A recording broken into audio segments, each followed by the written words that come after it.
Some friends are straight up bad for you. Today, we're looking at the worst cartoon best friends, kicking off with Patrick Star from SpongeBob SquarePants, the laziest pink idiot around. Patrick Star is probably the worst example of a best friend in TV history. This guy is lazy, dumb, and a walking disaster for anyone who associates with him.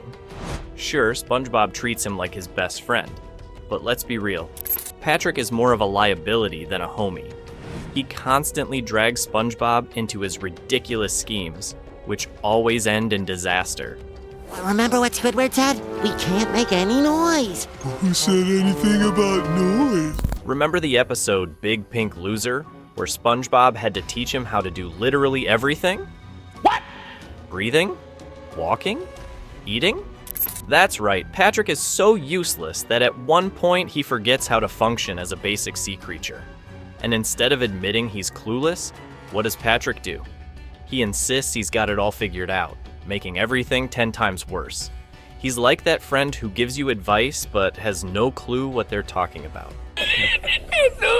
Not to mention how many times Patrick's carelessness has put SpongeBob in danger. Think about it.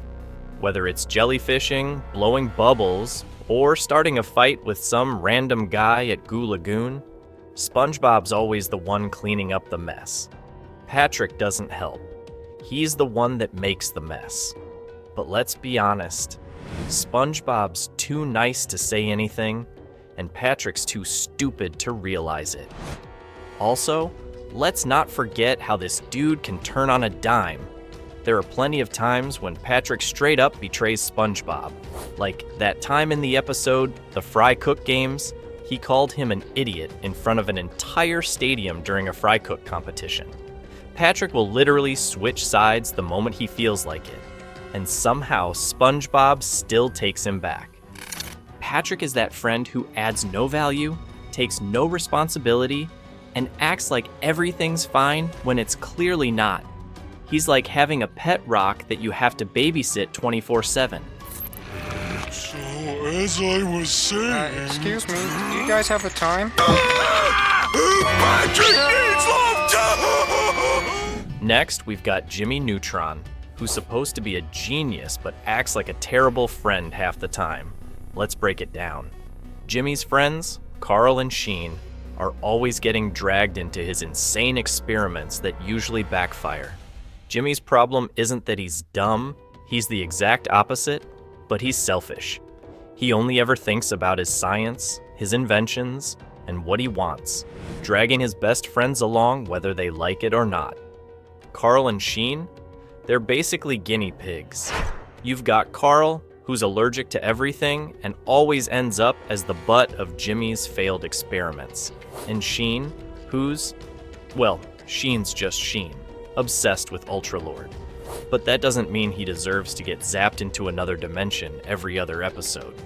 Remember the time Jimmy shrank everyone in the town down to the size of action figures just because he felt like it? Or that time he gave Carl a superpower that basically made him uncontrollably burp up energy blasts? Jimmy constantly puts his friends in danger. And for what? Because he's bored or wants to test out a new invention. Sheen, that theory's been discredited. Run, Carl, run! Jimmy, help! I'm afraid of heights! A real friend wouldn't be treating their boys like lab rats. And don't even get me started on the moral lessons Jimmy learns after the damage is done. He screws up, everyone's in danger, and then he swoops in to fix it like some kind of hero. Except he's only cleaning up a mess he caused in the first place. The only reason Carl and Sheen even survive most of the episodes is because Jimmy has to undo his own mistakes. In short, Jimmy Neutron might be a boy genius, but he's also the worst kind of best friend. The kind that thinks he's smarter than everyone and doesn't care who gets hurt as long as he's having fun. Now let's talk about Rigby from Regular Show, the definition of a terrible best friend. Rigby is lazy, irresponsible, and selfish to a whole new level. He and Mordecai are supposed to be tight, but let's be real. Mordecai's always the one doing the heavy lifting, while Rigby's off causing chaos. This dude doesn't just avoid work, he actively sabotages it. Rigby constantly pulls Mordecai into his dumb schemes, whether it's blowing off work, starting fights with their boss Benson, or just trying to cheat his way out of everything. And every time, every single time, it's Mordecai who has to save the day or clean up the mess. Take the episode where Rigby lied about being able to play the keyboard to get into a band. He drags Mordecai into the whole thing, and when the truth comes out, they're both humiliated.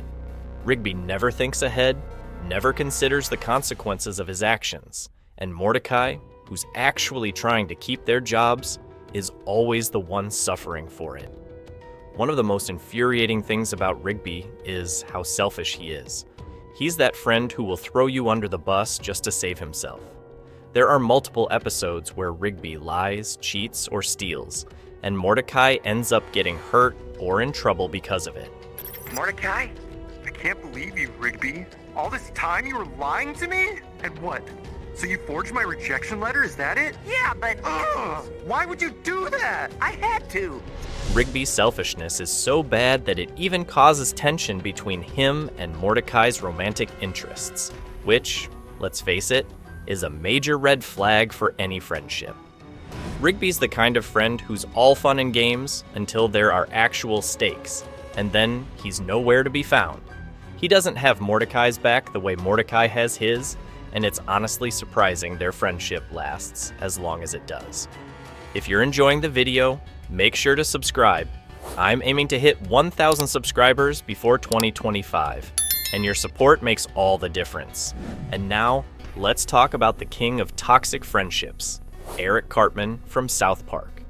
This kid is, without exaggeration, the worst best friend in cartoon history.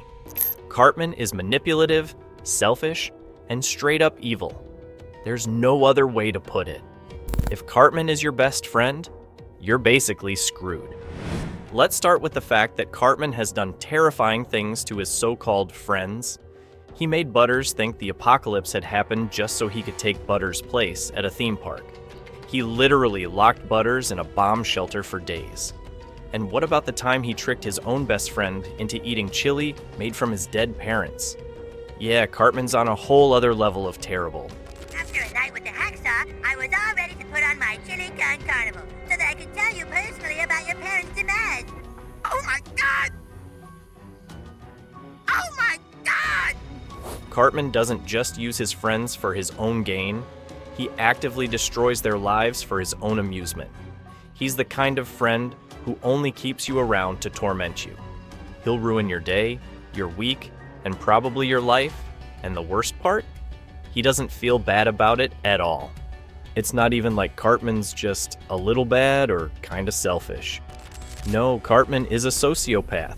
He doesn't care about anyone but himself, and he'll do whatever it takes to get what he wants, even if it means hurting the people closest to him. His friendship with Butters? That's not even a friendship. It's emotional and psychological warfare.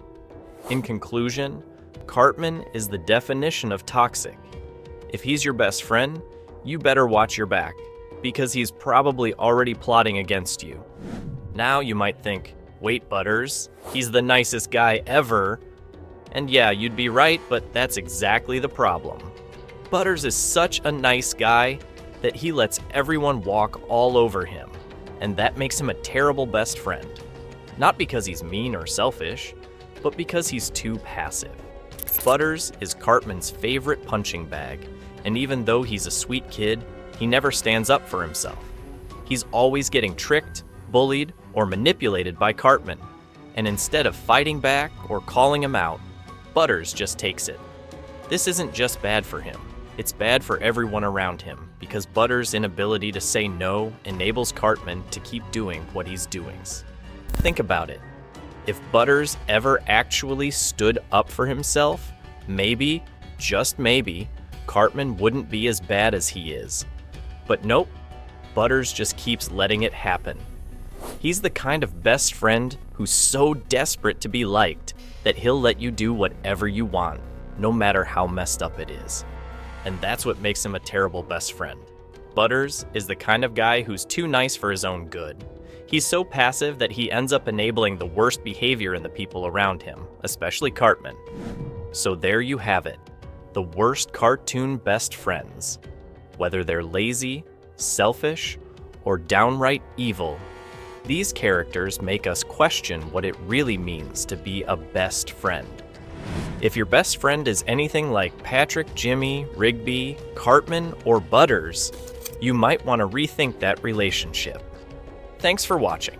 Let me know in the comments who you think is the worst best friend in cartoons.